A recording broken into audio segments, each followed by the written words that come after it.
All right, thank you. It's good morning for me. It's very early in the morning. Good evening for most of you, I think. It's probably, actually, I'm not sure what time it is for all of you, but it's very late in the day, I'm sure. And so thank you for your patience, and I'll get started. Today, I want to talk about some recent work that I've done with Michael Griffin, my former PhD student, and and part of this is ongoing work with also with one of my current postdocs, Wei Lun Tsai, and it's about one of my favorite problems in number theory. It's at the interface of algebraic number theory and the theory of modular forms. Although the modular forms won't appear prominently in the lecture, they're lurking in the background quite prominently. So this lecture is about Gauss's class number problem. And just like with my last talk, I would like to give an overview that begins with a survey of the origin of the problem. So let me do this hopefully in an entertaining way. So here's a famous painting of Gauss. And as is well known, Gauss made many contributions to number theory, and many of these contributions appear in the book Disquisitiones Arithmeticae. And if you've never read this book, it's probably a good idea to spend an afternoon or a weekend flipping through what Gauss already figured out about number theory, because only then can you get a true sense of the legacy that he has on our subject. It's really quite remarkable. So I would like to say that Disquisitiones is the first rigorous number theory textbook. And let me indicate what I mean by some of that.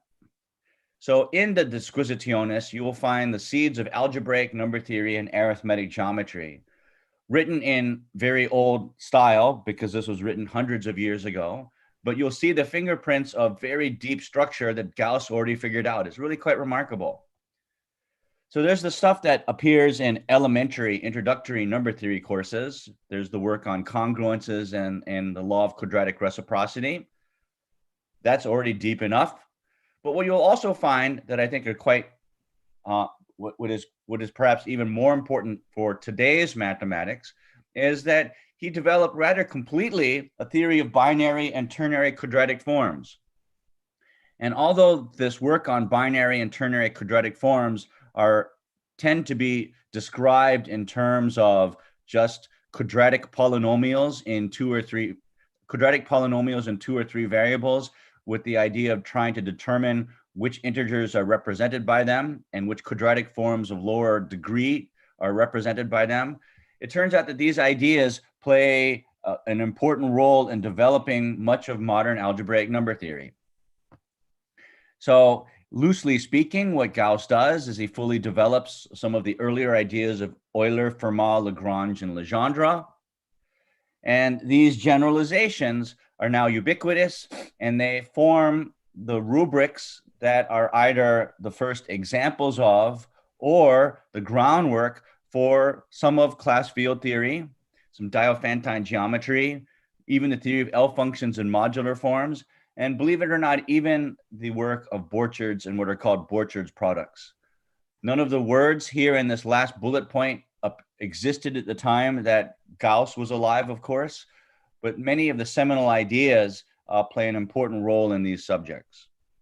So it is in this way that I say that the Disquisitiones is a really remarkable book. So to understand Gauss's class number problems, we don't actually have to talk about any of that modern stuff. So let me get started. So what are binary quadratic forms? They're quite simple. For us, a binary quadratic form will be an integral binary quadratic form. It's a polynomial in two variables, x and y, with coefficients a, b, and c. So here is f. The discriminant of a quadratic form, delta of f, is just the integer b squared minus 4ac. And for us, we will be studying the positive definite quadratic forms. These are those that have negative discriminant under the assumption that the leading coefficient is positive. So think quadratic forms like x squared plus y squared are positive definite. That has discriminant minus 4.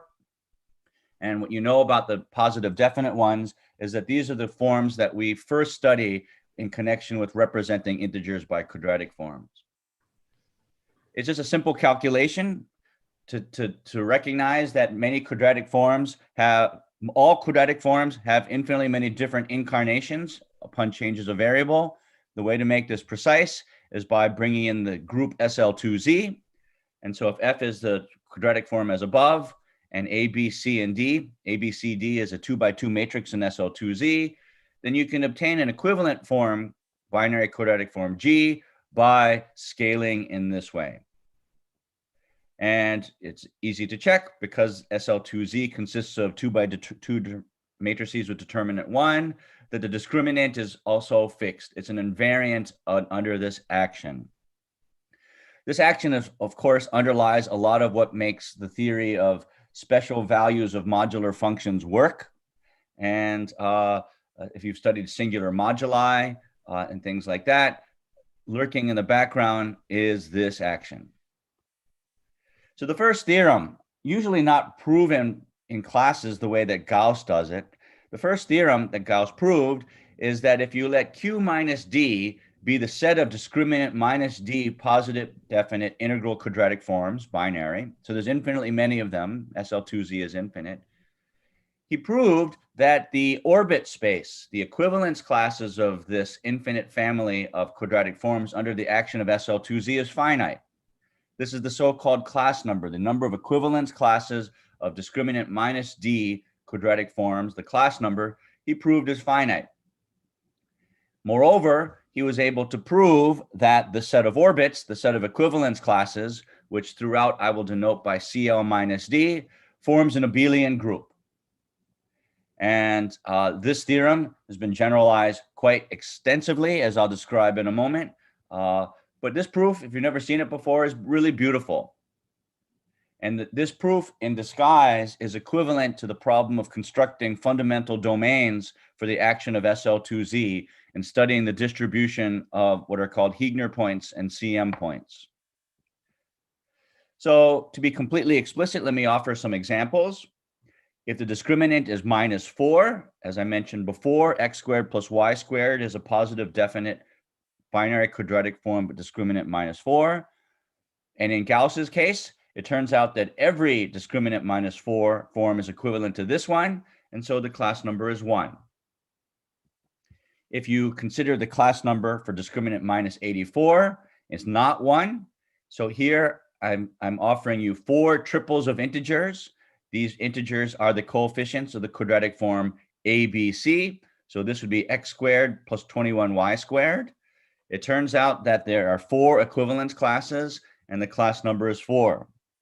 At first glance, it might not be convincing for me to simply declare that the class number in these two cases is 1 and 4. But as I said, Gauss developed a system of inequalities that relate the 3 coefficients A, B, and C in conjunction with the action of SL2Z to show that inequalities among the coefficients are equivalent to determining a set, is all that is required, rather, for establishing a set of representatives for these equivalence classes. So this is a simple calculation. So moving on, there are some natural questions that I'd like to ask. These aren't mine, these are Gauss's questions. The first question could be, what can be said about the class numbers h of minus d? They are orders of groups, so they are all positive integers. We saw an example where one of them is 1, right? H of minus 4 is 1. What else can be said about these numbers? And as a number theorist, I can be a little bit more precise what I mean by what can be said about these numbers. As a number theorist, we would be interested in what is the size of the class number. As an algebraist and a number theorist, you might ask, what are the factors? What is the prime factorization of a class number, as that reveals information about the CELO group structure of these abelian groups that have class number h of minus d. Now, if we just accept that the class numbers are numbers that we should be studying, those are 2 natural questions. But what's made stronger by those questions is that the second question has a deep answer. The second question you could ask is, what is the significance of the abelian group CL minus D. What is the actual significance of the class groups? Why do we care about quadratic forms of fixed discriminant? So let me just explain briefly several answers to these questions with the hope that you accept at least one of these answers. So the first kind of answer to the second question I'd like to offer is due to Gauss himself. If you're interested in numbers, I mean, a pure hardcore number theorist who studied numbers and studied questions that could have been asked in the 18th and 19th century, you might have been interested in summing squares. So you could ask, is there a formula for the number of representations of an integer n as a sum of 3 squares? So here's R3 of n. Let's count the number of triples x, y, and z of integers for which x squared plus y squared plus z squared equals n. And then Gauss proved a beautiful theorem about this. Before I tell you the theorem, let me offer you this little table. In this table, instead of giving you R3 of n, the number of representations, I'm going to give you R3 of n divided by 24, because I'm sure, as you can imagine, choices of sign are counted separately. Permutations of the x, y, and z are counted separately. So really what I want to study are things like R3 of n over 24 for most integers. And for the integers that I'm showing you, R3 of n over 24 will always be an integer. So there are exactly 24 ways of representing 5 by x squared plus y squared plus z squared. So after dividing by 24, you get 1. For 11, there's one way. For 13, this ratio is 1.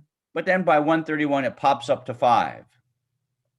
But notice the number of representations divided by 24 is certainly not strictly increasing. Here's a 5, and then it drops down to 4. Here's a 7. Here's only a 3. But then at 163, you see this little lowly integer 1.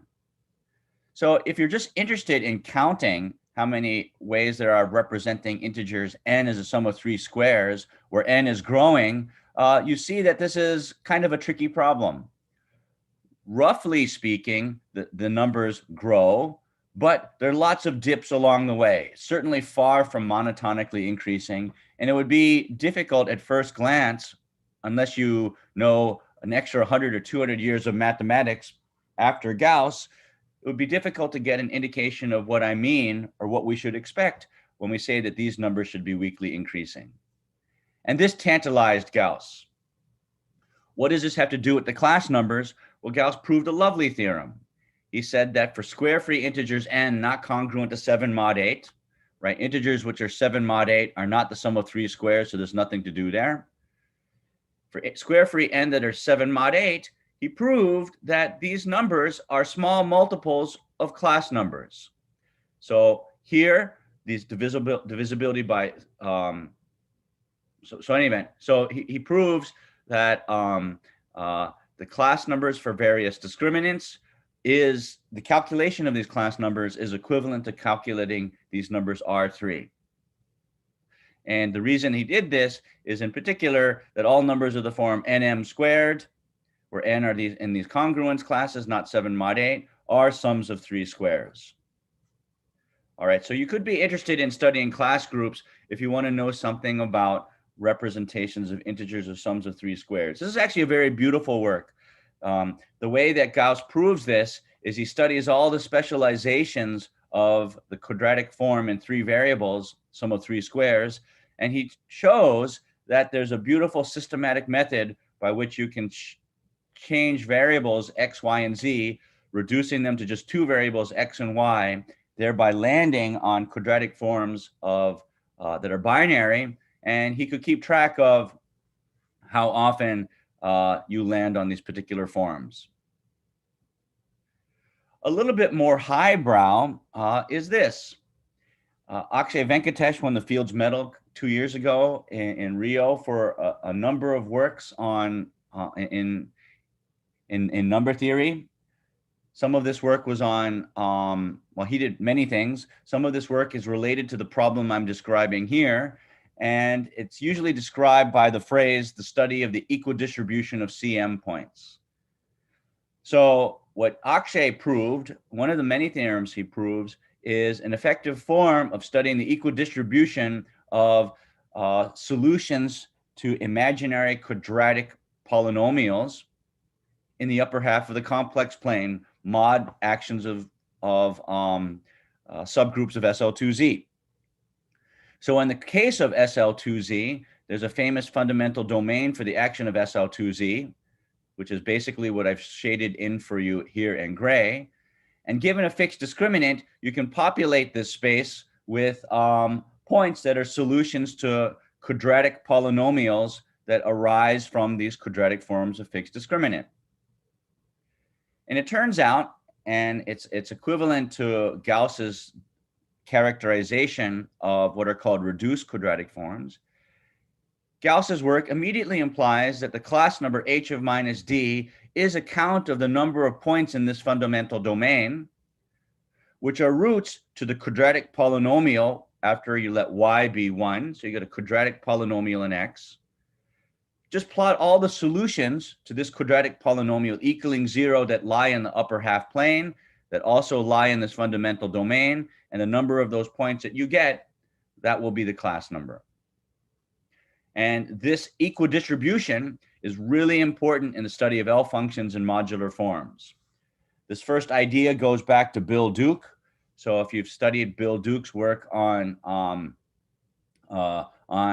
representations of integers by arbitrary ternary quadratic forms, his idea is based on the equidistribution of these points. So what about the importance of the class group as a group?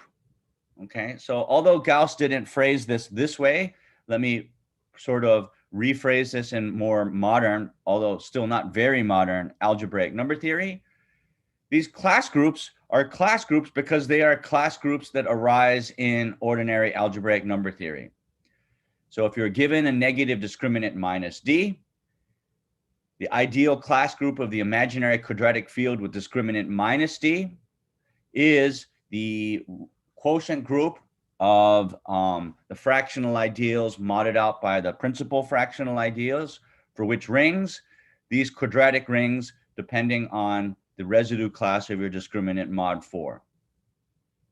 So what's important about that is that Gauss's description of these equivalence classes of quadratic forms that forms an abelian group naturally gives a way for modeling the class groups of these imaginary quadratic fields. These groups are isomorphic. And not only are these groups isomorphic, theoretically, concretely, they're easily seen to be isomorphic because the math that realizes this isomorphism is quite simple. If you have a quadratic form of discriminant minus d with coefficients a, b, and c, f, that quadratic form maps to this ideal class, and the group law that Gauss wrote down for the quadratic forms is arithmetically equivalent to this quotient group structure. Where would you come across this characterization? First, for me, I first learned about this in connection with studying properties of unique factorization versus the failure of unique factorization in such rings. And the main point is these rings are UFDs if and only if the class number is 1.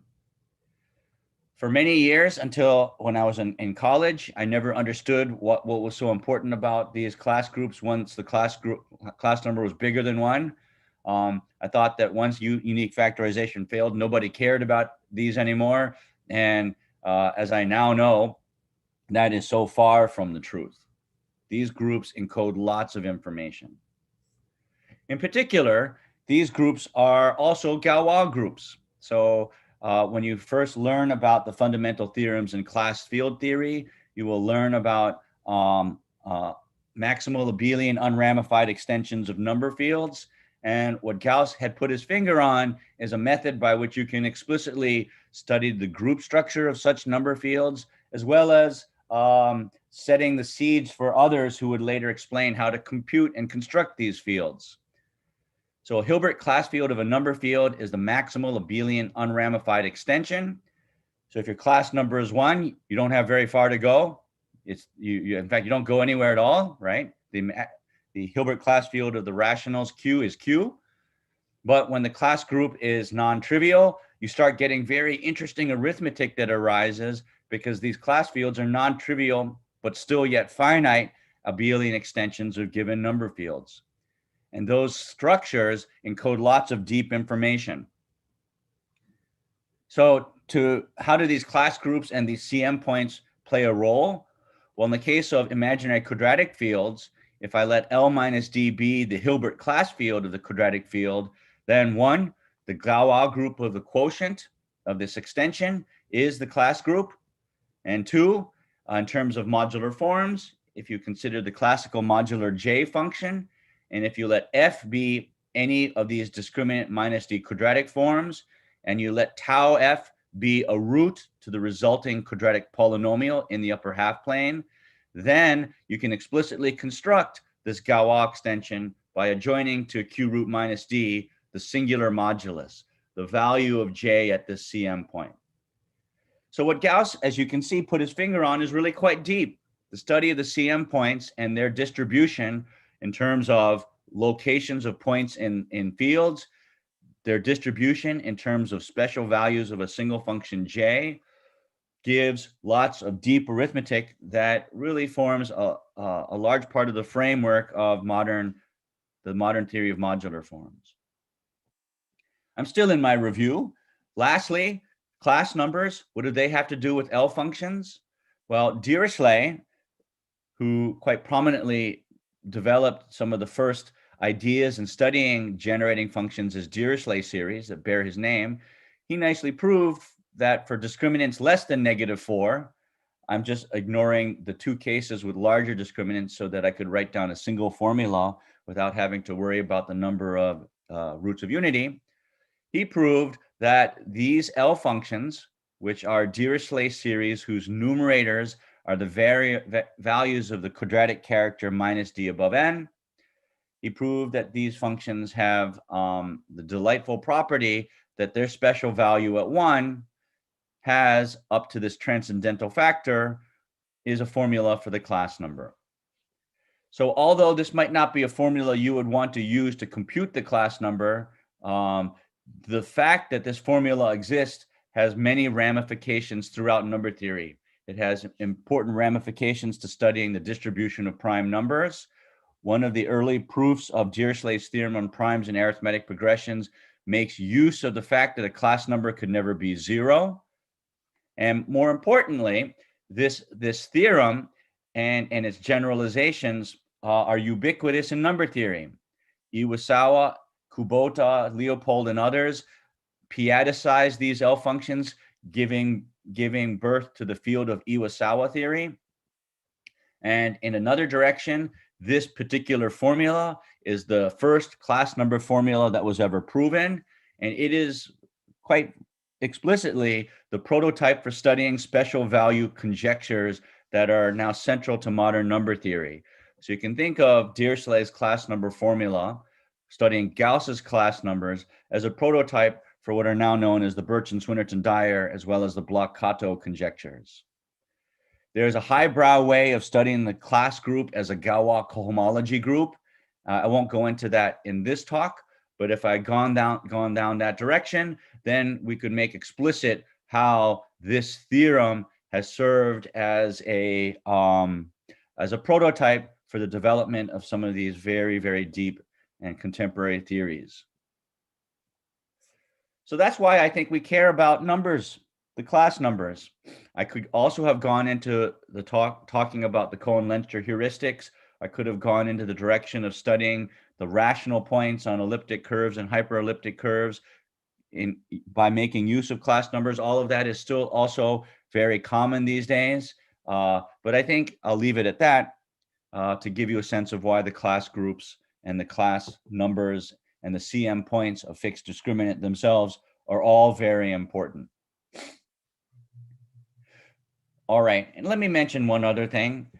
For those of you who are studying seriously the theory of modular forms, you probably have heard of the famous Eichler-Selberg trace formula. And this is what gives the formula for the traces of Hecke eigenvalues.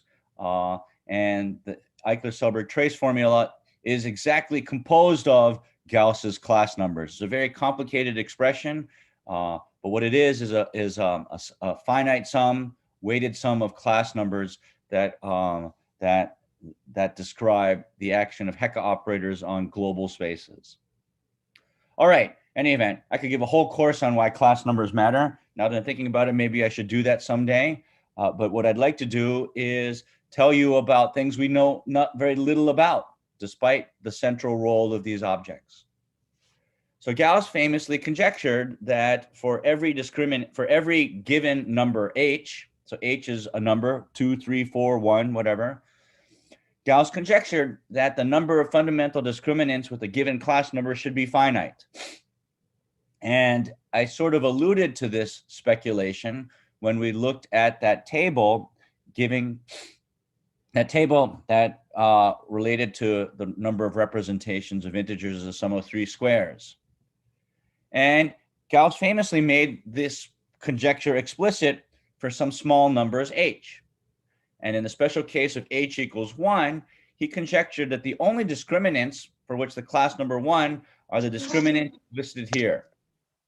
And I'd like to emphasize the number 163 again here as red, the same red number that I showed you earlier. We're supposed to be struck by the fact that 163 seems to be unusually large for this problem. So you might ask, how hard could this problem be? Because anyone who looks at any tables of class numbers surely can see that after 163, a class number of 1 never can be found. From that perspective, as I've stated it's not a hard theorem. Heilbronn proved that the limit of the discriminants going to minus infinity of class numbers is infinity. So the mere statement of this theorem says immediately that there are finitely many class numbers that are 1. In fact, it says that there's finitely many class numbers that are h for every h. So Heilbronn in a short paper could prove this, and so Gauss's class number problem should be easy. But this does not solve Gauss's class number problem. All it does is show that there is an answer, that there is a last class number 1 field. There is a last class number h field. And so this theorem doesn't reveal the identity of those last largest discriminants. So this isn't quite fair, but I have to emphasize it. Heilbronn's theorem is quite beautiful, but it really is useless. We are rarely in a situation in effective number theory where we take discriminants and take a limit going to infinity and are content with the answer that we get. All right. It's a first step, but it's certainly not a step to a solution to this problem as we know it now, at least. We didn't have to wait very long before there was a dramatic improvement to Heilbronn's theorem. It'd be within the year. So Sigel, the famous Carl Ludwig Sigel in 1935, proved for every positive real number epsilon that there's 2 constants, C1 and C2, both positive as a function of epsilon, for which the class number h of minus d is sandwiched in between C1 of epsilon times d to the 1/2 minus epsilon times from below, and above is bounded by C2 of epsilon times d to the 1/2 plus epsilon. The point here being that epsilon is an arbitrary positive number. So roughly speaking, the class number grows something along the order of square root of absolute discriminant. And of course, the square root of the absolute discriminant goes to infinity at a rate which we know. And so that theorem is much stronger than this lim statement. The number here in red is what's relevant for Gauss's class number problem. If we want to show that class numbers effectively go to infinity at a certain rate, for example, if we want to solve the class number 1 problem, it seems like all we need to do is compute C1 of epsilon for any choice of epsilon, as long as that epsilon doesn't exceed 1/2. What's remarkable about this theorem is that this theorem had no choice but to be true. The method that Sigel makes use of has the property that if you assume that the Riemann hypothesis is true, the GRH for Dirichlet functions, if you assume GRH is true, you get this conclusion. What's amazing is if you assume that GRH is false, you get the same conclusion. So this theorem had no choice but to be true. This theorem is now has been generalized quite dramatically. There's a theorem called the Brouwer-Sigel theorem that sets forth infinite families of number fields whose class groups have ineffectively computable asymptotic growth. The problem with this is unless we have knowledge of which version of this proof implies this conclusion, in other words, whether or not we know GRH is true or false. If it's false, we would need to know the location of the zeros, making it false. Due to this ambiguity, we are literally unable to compute C1 of epsilon for any choice of epsilon. Computing the right-hand side is quite simple. Gauss himself already knew how to do the upper bound. This is really about the lower bound. So this great theorem is tantalizing. You feel like you should be close to solving the problem, but you actually aren't any closer. But although you aren't closer, you know a whole lot more about these numbers. So the big breakthrough should be the stuff of movies. There's this famous theorem given by multiple proofs, different proofs, that proves that Gauss's class number one conjecture is true. So it's rather interesting, really. Alan Baker, in his development of the theory of linear forms and logarithms, concluded Gauss's class number one conjecture. That's a little bit of an exaggeration.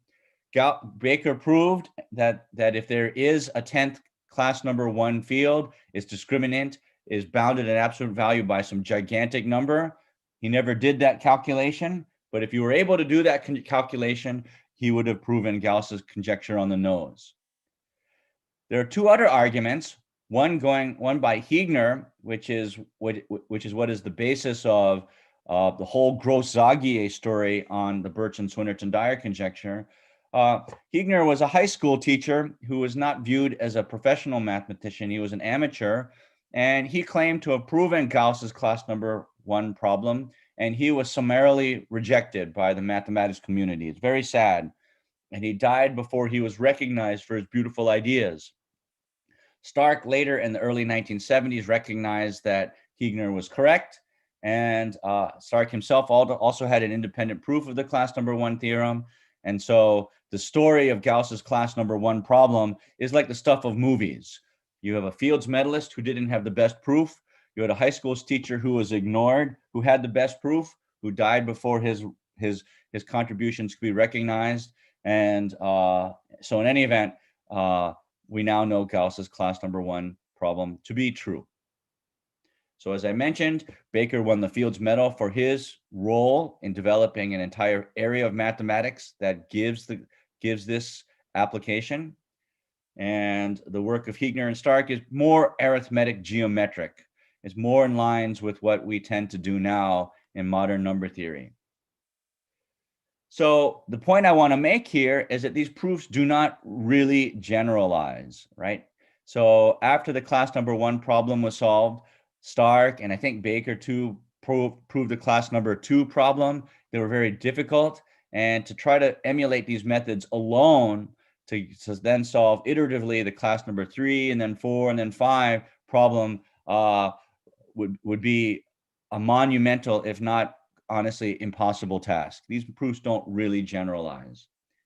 Even as late as the late 1990s, I think people were writing PhD theses. I think Peter Sarnak had a student named Arno who solved a class number problem up to class number 8 using these sorts of arguments together with some of the arguments I'm about to describe. And it was very difficult business. Because of the difficult nature of those one-off proofs, basically, it came as a huge surprise in the early 80s when the following theorem was proved, combining the ideas of Goldfeld with some work on the Birch and Swinnerton-Dyer conjecture by Gauss and Zagier. I don't have time to tell the whole story, but it's a beautiful story. Goldfeld came up with a condition, which I'll describe in a moment, that would imply a procedure for effectively solving Gauss's problems.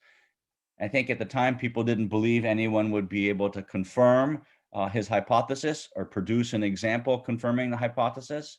But Gauss and Sigel exactly did that. And if you combine these ideas and then use some calculations of Oesterle, who was a frequent visitor to India, I've never actually met Oesterle anywhere other than in India. I've seen him 2 or 3 times in Chennai.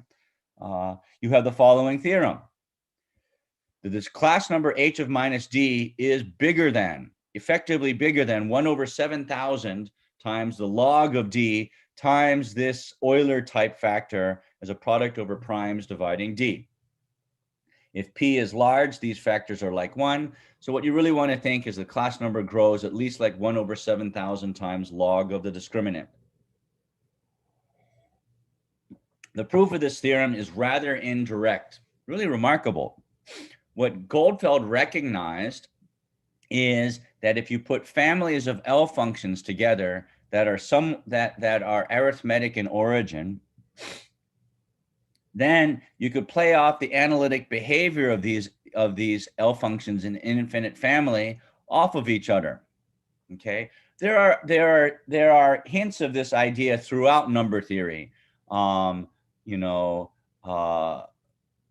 let me go on. Otherwise, I'll end up spending 5 minutes describing what I think about that. But what Goldfeld asserted was, if anyone can find an example of a suitable L function, a GL2 L function that has analytic rank at least 3 at s equals 1. So you have a triple order of vanishing at s equals 1. If anyone can find such a suitable L function, just one of them, then by playing the analytic properties of the Dirichlet L functions against that GL2L function, you can prove that class numbers grow effectively, at least in such a logarithmic way. And where do we find them? Well, that's exactly what Gauss and Sigel proved. Gauss and Sigel proved a formula for the vanishing, for the first derivative of L functions associated to modular elliptic curves. So if a first derivative of an L function vanishes, then you know the order of vanishing is at least 2. But we have some extra conditions coming from what's called the parity of the sign of the functional equation. And so if you could prove for half of the elliptic curves, if you can prove for many elliptic curves that the first derivative of L function at 1 vanishes, you've actually proven that it vanishes at least to order 3. And Gauss and Sigel were able to prove this beautiful formula that turned the vanishing of a first derivative into a discrete algebraic problem. It's called computation of a height of a Heegner point, which could be done without any analysis. So when you combine all of those ideas together, you get this beautiful formula. And because the logarithm of d goes to infinity at a rate you know, and because this constant was written down, you can solve the class number 1 problem. In theory, you've solved the class number h problem for every h. And in particular, if you want to write down a table of all the class numbers, all the discriminants with class number h up to, say, 100, you can now do it. And Mark Watkins, who is a professor in Australia, did this in the early 2000s. I'm not sure if anyone's tried to go beyond that because it's a monster of a calculation, but this is what we now know to be true. And let me warn you, what Mark Watkins did was much more significant than just write a computer program. Think about this. If you want to find all the discriminants d for which h of d is at least 50, think about how hard you have to work for 1 over 7,000 times log d to be at least 50. This 1 over 7,000 really sets you way back. And so what Watkins did was much more than write a computer program. He cobbled together lots of beautiful theoretical ideas to cover the interval up to the range where this inequality starts to take over.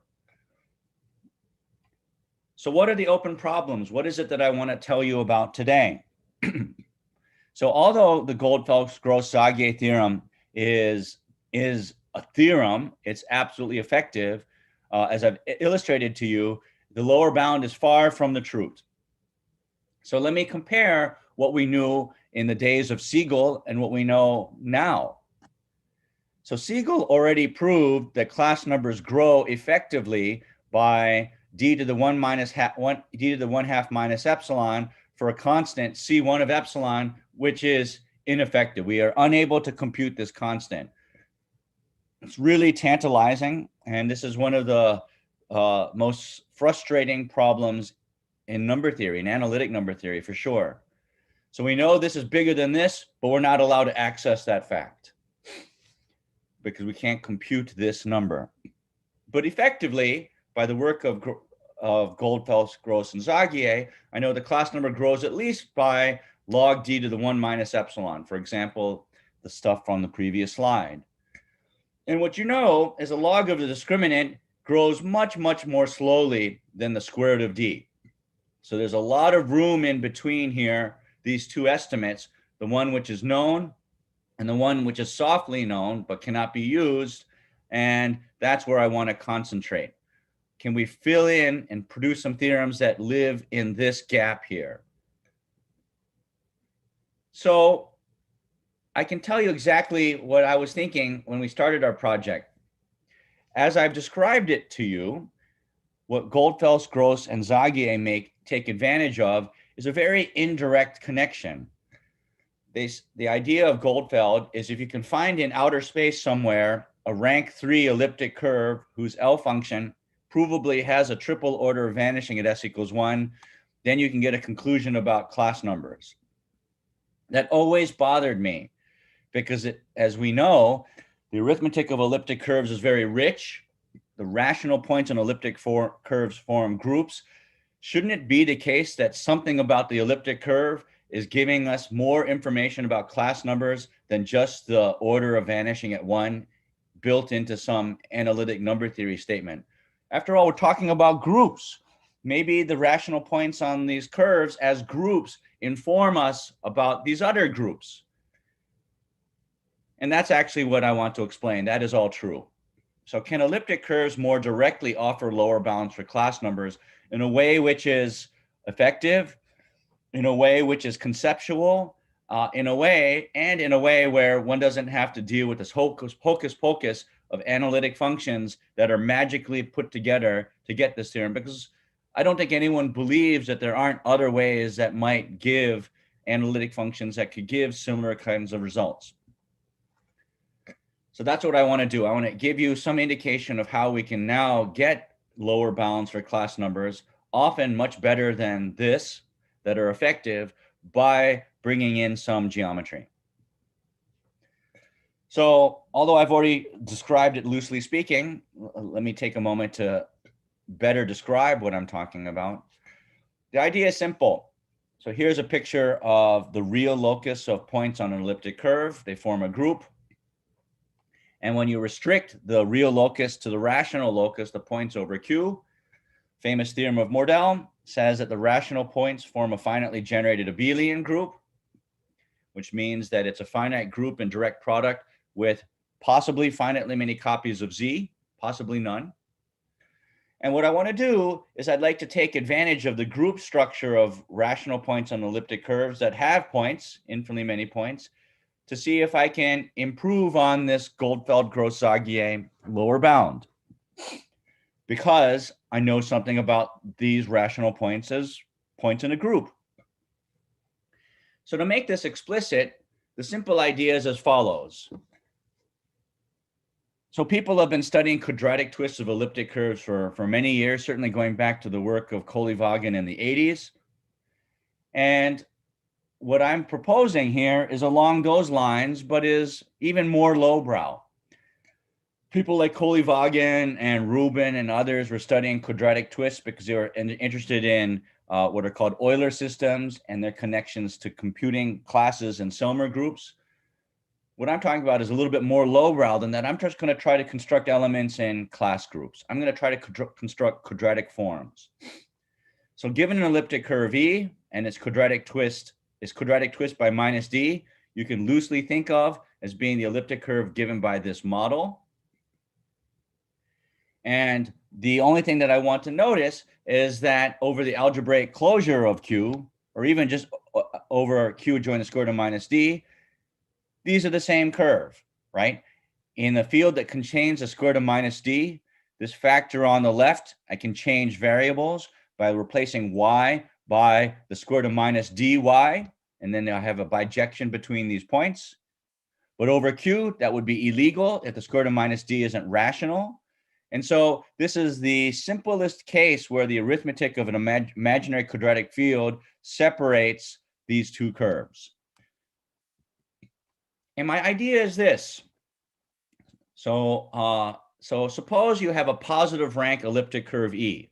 Fix any positive rank elliptic curve E. So that's fixed. And suppose I take the quadratic twist of E, and I know that this quadratic twist of E has at least one point called QD. This doesn't demand that ED, the quadratic twist, have positive rank. I'm just demanding that it has at least one rational point that isn't the identity. Can I be in a situation where I can construct a pairing? So E is fixed. Every time there's a quadratic twist that has a point QD, can I write down a pairing that takes the infinitely many points in E paired with the single fixed point in E minus D and produce a quadratic form from those two pieces of information? Can I do that? And if I can do that, by varying P paired with the fixed QD, can I get lots of elements in this class group? And that is my idea, right? We're in the 21st century. We know lots about positive rank elliptic curves, right? So I know how to write down lots of elliptic curves for which there will be many choices for lots of points P because these curves have positive rank. Do I have a procedure that can make use of the vast supply of these points to try to make these groups, which we are trying to make these groups a little bit larger than the log of their discriminant in size? And that's the idea. And the great thing about that is for each discriminant minus D, I actually have infinitely many choices of E, right? There's no rule a priori that says that E minus D must come from E, because there will be no rule like that. So the question is, if I want to get a lower bound for a class number at a discriminant minus D, all I have to do is prove that there's at least one positive rank curve E for which this hypothesis, this idea, can work. And let me explain how that works. So to explain our results, let me fix some canonical notation. So usually when you write down constants in analytic number theory, it means that there are some constants that someone can compute, often which aren't theoretically easy to describe. They are the result of combining estimates, so on and so forth. Not so in this talk. Every constant has an actual algebraic meaning. So for every elliptic curve E with positive rank, C of E will be this number. So if you've taken a course on elliptic curves, you've seen this before. If not, it's not a crazy thing. CE will be the order of the torsion subgroup over Q divided by the square root of the regulator. If you don't know what that means, just think of that as being the volume of the lattice of generators filtered through what's called the height pairing. It's a linear algebraic thing. So for every E with positive rank, I want CE to be the order of the torsion subgroup divided by the square root of the regulator times the volume of the R sphere, the unit sphere in R dimensions. Great. And here's our theorem. And I'll make this more precise, but our theorem is the following. Suppose that you have an elliptic curve E with positive rank, and suppose that minus D is a discriminant for which UV is any integer point on the D quadratic twist. So this doesn't require that E minus D have positive rank. This could be a torsion point. All I really require is that U and V both be integers and that V be non-zero. If that's true, then if the discriminant, absolute value of the discriminant, satisfies this inequality as a function of U and V, if D isn't so big, then the class number of the discriminant H of minus D is at least this constant divided by 2 to the R plus 1 times this expression. Now, what's the point? The point is that this is an effective lower bound for the class number that makes use of standard invariance for the elliptic curve. And up to this fudge factor, what you see is the order of magnitude of this lower bound is like Gauss, Goldfeld, and Sigel, logarithmic, but it's logarithmic raised to the r over 2 power, where r is the rank. All right. So where the earlier work always gives you log d, like a 1 over 7,000 log d, this theorem gives you the prospect of getting an explicit constant that arises from geometry times a power of a log, where the power of the log also comes from geometry. It's not just chosen to be 1. So let me give you this theorem a little bit more explicitly. Let me give you some exact families where this theorem applies. So suppose you have an elliptic curve E in this form. If you let Q be the point negative t comma 1, right? That is a point that is on the d quadratic twist of E, where d is this discriminant. So it's very easy, right? So if you let minus t comma 1 be a point, it's going to be a point on this quadratic twist because I've made it be so, right? So if you substitute in negative t here, right, and y is 1, of course, what you get is a number on the left if y is 1. And of course, by definition, that's a point on this quadratic twist. So given every elliptic curve, I can find an integer point on a quadratic twist. And why is this interesting to us? Notice here that I'm demanding that the coordinates be minus t comma 1. Where does that matter? Well, notice here, my theorem requires an inequality on d, where you have this rational factor, which is an upper bound. This upper bound has a denominator of v to the fourth. If v is 1, that's not like there. It's not like there at all. So that's the kind of thing that we're looking for. So in this case, for every epsilon, our theorem says for every epsilon greater than 0, then for every discriminant, so forget this, it doesn't really matter because this inequality is a function of the choice of epsilon. The theorem is that for every discriminant given by this cubic polynomial that's sufficiently large as a function of epsilon, the class number of that discriminant will at least be 1/2 times the theoretical constant over the square root of 12 to the r times a log of the discriminant to the r over 2 power. What is my point? This is theoretical in origin, and if r is at least 2, this is basically tying the result of Goldfeld, Gauss, and Sigel. Again, this little r is the rank of E. So here are infinitely many quadratic fields whose class numbers you can get lower bounds from for any rank R curve. If your curve has rank 3 or larger, this is already better than Goldfeld, Gauss, and Sigel. So every time you write down one elliptic curve with rank 3 or larger, you've automatically improved Goldfeld, Gauss, and Sigel for these discriminants. So for example, here is an elliptic curve whose torsion subgroup is 1, whose rank is 3, whose regulator is 0.930.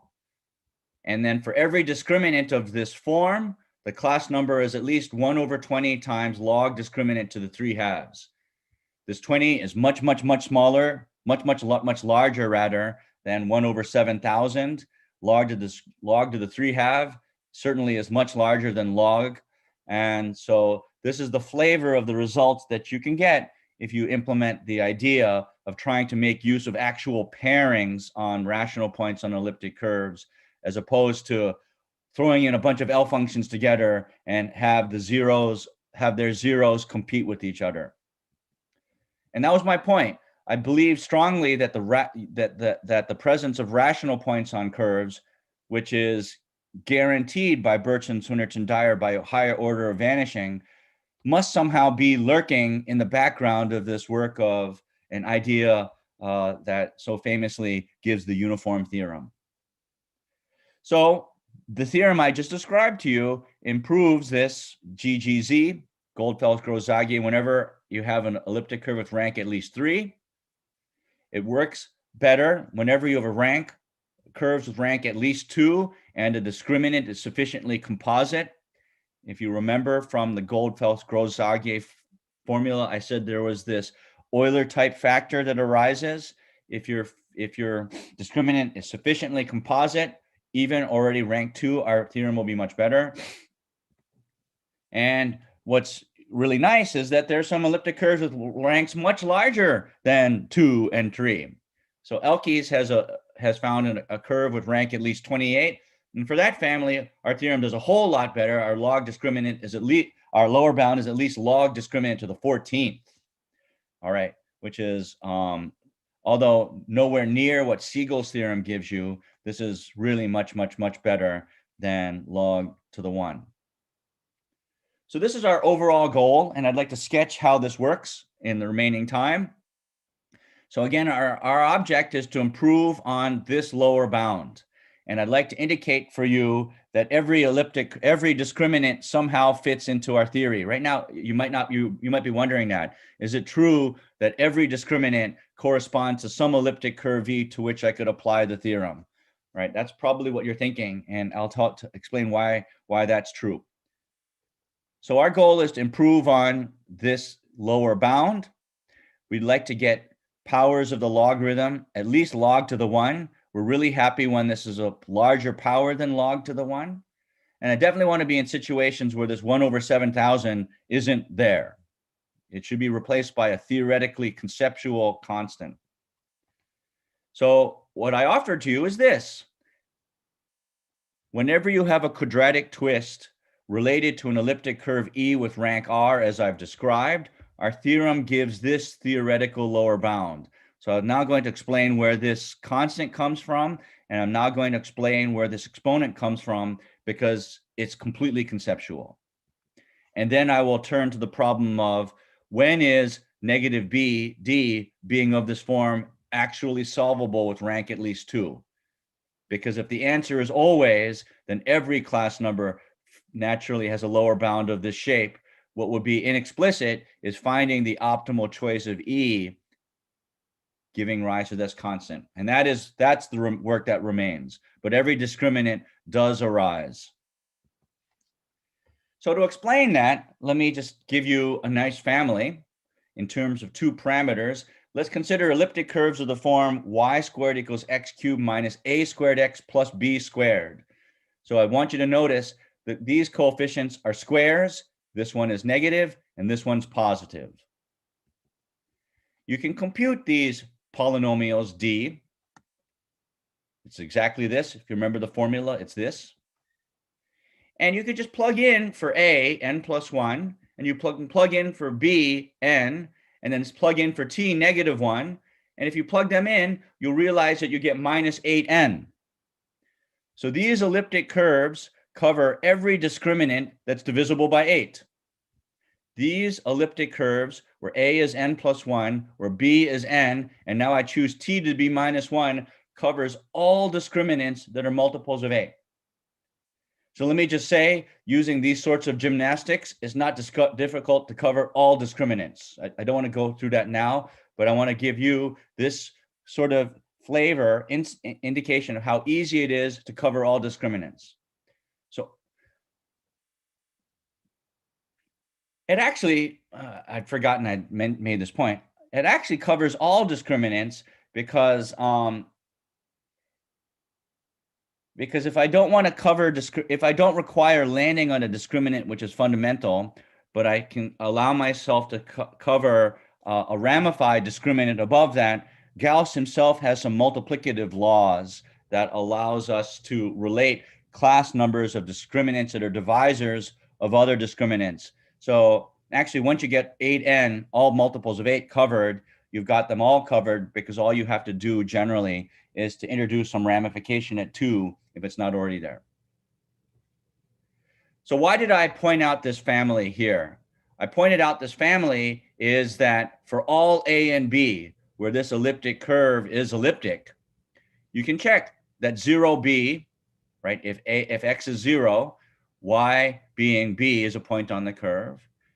And if x is minus a cubed, right, plus a cubed vanished, you get negative ab as a point on this elliptic curve. You can classify all choices of A and B for which this curve has rank at least 2. And the point is almost always. These 2 points are almost always independent in curves of the form AB, EAB. There's some low-lying counterexamples. So among the n plus 1 n's, there's a couple low-lying counterexamples where these points would be algebraically dependent. But once you get past that low-lying range, all of these curves have rank at least 2. What about rank at least 3? Well, if you let B be a cube, so this is a b to the 6, right? EAB cubed. If you consider that family, then you can check these 3 points lie on these curves. And if the B is sufficiently large compared to A, these curves have rank at least 3. So I'm indicating to you that already from this simple family, we have the ability to 1, cover all discriminants, and 2, do so where the rank is at least 2, and often do so where the rank is at least 3. So for these families, if you let CAB2 be the corresponding theoretical constant that I've described involving the torsion and the regulators, then our theorem says that for almost all pairs A and B, this rank is at least 2, and these class numbers are at least the logarithm. And by my comment about ramification at 2, this theorem holds for every discriminant that exists. What is not true is that this constant is always better than the Goldfeld-Gross-Zagier 1 over 7,000. It is not always true. Okay, and that's where we want to work hard to find better examples of rank at least 2 for all discriminants. And of course, for almost all pairs A and B, this curve where you choose the B to be itself a cube will have rank at least 3, and these class numbers will be at least be log discriminant to the 3 halves. All right. So I think the theorems sort of speak for themselves. All of the constants are theoretical in origin. They're easy to describe. And let me explain where they come from. So here is the ideal class pairing.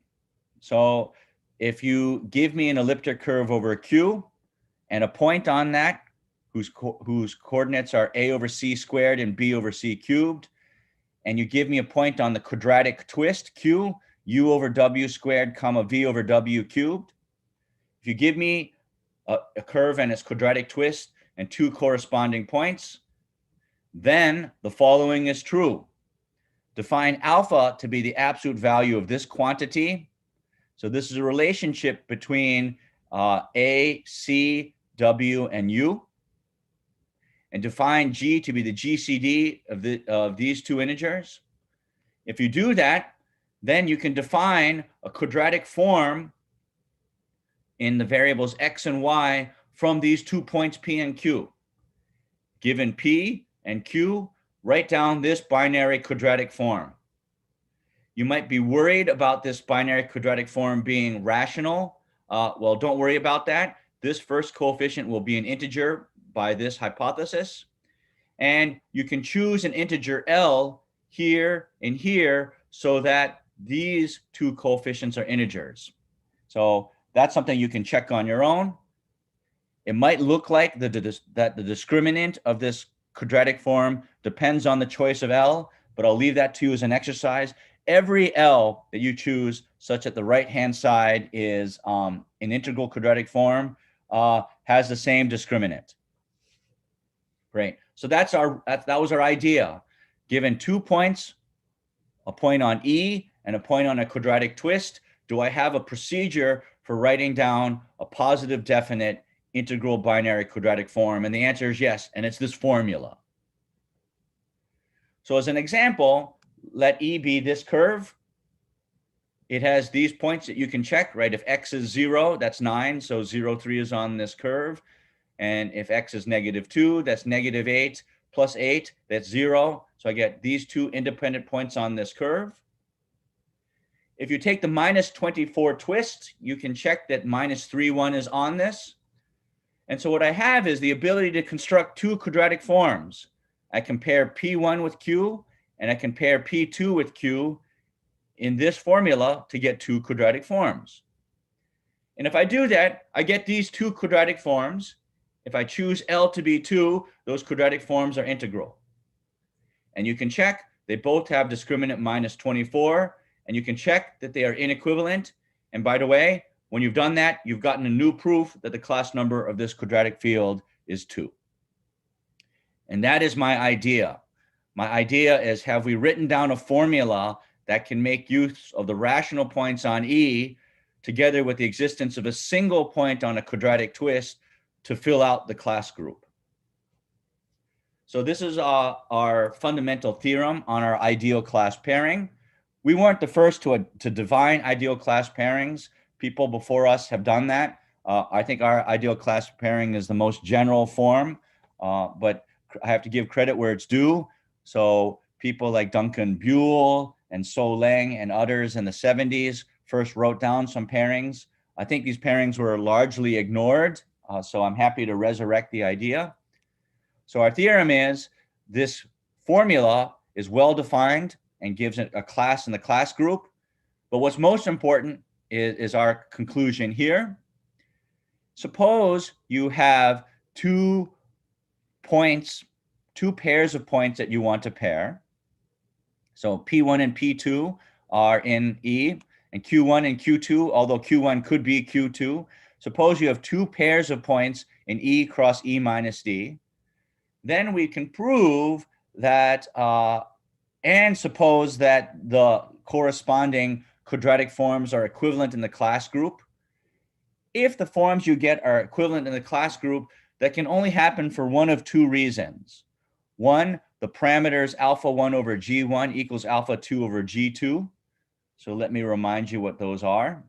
Alpha 1 is this number. G1 is this GCD. So it's a very simple thing to check whether or not they are equal. Otherwise, this ratio of the products of the alphas over the G's is large. All right, so as I said, this for part 1 generalizes some of the earlier work. Our formula tells you when pairs of points give rise to equivalent classes. I think you saw earlier in a theorem where I said some quantity had to be smaller than D. That is exactly where we're taking into account this inequality. If we don't have this inequality and we guarantee that the leading coefficients are different, then we've produced distinct classes in the class group. So that's always the situation we're going to be in. So we're going to consider situations where our pairing gives you theoretically distinct points in the class group. We're only going to use a single point in the quadratic twist, and we're going to vary the points in E. So then the question is, by varying the points in E, how much of the class group can we guarantee that we see that are distinct classes? So this is where you bring in the theory of heights. So suppose that P is an arbitrary rational point on E. The naive height of P is the maximum of the absolute value of A and C squared. That's the naive height of P. The logarithmic height of a point is the logarithm of the naive height. And the canonical height on P, H hat, is the limit of the Cauchy sequence of the these numbers, of these ratios, the logarithmic height of NP. So this is in the Mordell-Weil group, n times P. The canonical height of P is the ratio, is the limit of the Cauchy sequence consisting of the logarithmic heights of NP divided by n squared. This converges to a limit. Silverman proved a lovely theorem, which is very useful for us, that says that for every rational point on an elliptic curve, the difference between the canonical height and the logarithmic height is bounded. So I don't want to mess around with having to take limits of these guys to start counting points. I like to work with directly the logarithmic heights. And a beautiful theorem of Silverman says that for any elliptic curve, the difference is explicitly bounded in terms of some natural invariance of the curve. Because of this theorem, I'm going to be able to work with the logarithmic height as if it was really the canonical height, up to some fudge factor. But for the purpose of this talk, that's why I'm explaining to you what I'm thinking. So in particular, we've reduced the problem of getting a lower bound on class numbers to counting the number of rational points of bounded height. So an effective proof of the Mordell-Weil theorem filters through the theory of heights. And if you work it out carefully, what the proof of the Mordell-Weil theorem says is this. Suppose that E is an elliptic curve with rank R. R we assume to be positive, otherwise nothing matters. Then it turns out that the number of points on the elliptic curve with height, canonical height up to T, can be counted effectively. So the number of points with height up to T is the torsion subgroup divided by the square root of the regulator times the volume of the R unit ball times T to the R over 2. So if you're wondering where our formula was coming from, it's coming from the fact that all the rational points on my elliptic curve of bounded height, until it breaks, until my inequality breaks in my theorem with Griffin, give rise to inequivalent classes in the class group. And that's our idea. There was a 1/2 out front because if you consider a point and its inverse, they give the same class in our map. But modulo that, we're counting the number of inequivalent pairs of points and their inverses in the elliptic curve with bounded height, because our theorem says that they have no choice but to give rise to distinct classes in the class group. So how do we obtain our lower bounds for class numbers? Suppose E has rank 1 or larger. Pick a point Q on the quadratic twist. By varying P, we get a large supply of quadratic forms with discriminant minus D, that's infinite. But by our ideal class pairing, we show that this subset of the quadratic forms I get will be inequivalent. So the set of P's that are rational with canonical height up to this, and their inverses will then inject into the class group. So this thing, the order of this set is now my lower bound for the class number. But how do I compute how many of these gadgets there are? Well, the size of this set is the lower bound, and the Mordell-Weil theorem gives me an asymptotic for this lower bound. And if you're just careful with that and careful with the error terms, you get the theorem that I've described. It's absolutely conceptual. So what have we proven? We've proven that given an elliptic curve with positive rank, any twist with a suitable point, and I gave you two families for which I gave you suitable points, and these two families cover all discriminants. Then if the discriminant is sufficiently small compared to the coefficients of Q, then our ideal class pairing maps into distinct classes, and that's how we get our lower bound for our class numbers. So what was the overall goal? The overall goal was to improve on this lower bound for class numbers, and we have often done that.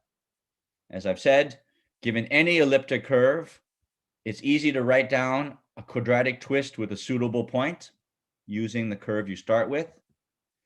In this setting, you automatically get this lower bound. And if you want to conversely write down large families of, so for every elliptic curve with positive rank, the Gauss's class number problem is effectively solved in this way for these discriminants. If you want to write down theorems where all the discriminants are covered a priori, rather than have them be special values of polynomials coming from your curve, we did that too. That's with these nice families. And so what you get are these effective lower bounds with the discriminant, log discriminant to the 1, or log discriminant to the 3/2. This is better than Goldfels-Gross-Zagier. This is not always better than Goldfels-Gross-Zagier in two ways. It says for almost all AB, the rank is at least 2. There are some low-lying counterexamples where the rank is 1. And the other way in which it's not universally an improvement on Goldfels-Gross-Zagier is that this constant can be very small, much, much smaller than 1/7,000. But at least as a proof of principle where you want to know where rational points on curves actually explain lower bounds for class numbers, I think these theorems explain that. And I have very high hopes that people that we are working with will soon, well, maybe I shouldn't say soon, because it's like promising, someday come up with a guarantee that constants of this form will always can always be chosen to be large, 1/20 or 1/30, rather than being possibly much smaller than the Goldfeld-Gross-Zagier version. Great. And that concludes my talk. So I hope you're convinced that there is a direct way of studying class groups by taking advantage of the large supply of elliptic curves with infinitely many points in a conceptual way. All right. Thank you very much.